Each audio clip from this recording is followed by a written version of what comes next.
Kung meron mang kalunos-lunos na mangyayari sa buhay ng isang tao ay yung mawalay sa Panginoon. At ito yung connected din po ito sa mensahe ng Diyos na dinarive ko sa inyo kagabi. Dito to ay dinala ng Panginoon sa John chapter 15 verse 7. Kung mananatili tayo sa Panginoon at mananatili sa atin ang kanyang mga salita, hingin natin ang ating maibigan at ipagkakaloob ng Panginoon. At this year 2026, kung meron man tayong dapat pagbutihin mga kapatid, ay yung hindi mawalay sa Panginoon. Ayusin yung relasyon sa Panginoon. At dito ako dinala ng Panginoon kasi every end of the year, ang gusto nating marinig, puro blessing eh. Pagpalain tayo ng Panginoon, this 2026, yun ang mga gusto nating marinig eh.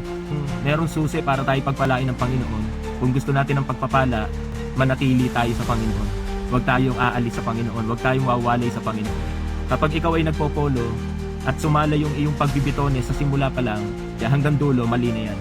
Kapag ikaw ay sa simula pa lang ng iyong pagbibitones na mali ka na, asahan mo yung kasunod mali na lahat. Yung mga failure na nagawa natin this 2025, kaya pa palang itama. Kaya pang ayusin. Lahat ng yan pwede namang itama eh. This year 2026, itama na po natin. Pagaya ng isang alibughang anak na nawalay sa Panginoon, naranasan niya yung paghihirap ng kalooban. Kaya mga kapatid, kapag tayo nawalay sa Panginoon, nawalay tayo sa gawain ng Panginoon, mararamdaman mo yung paghihirap sa kalooban.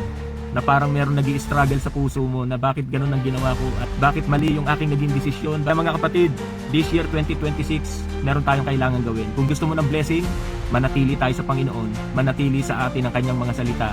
At ang sabi ng Biblia, hingin ninyo ang inyong maibigan at ipagkakaloob sa inyo.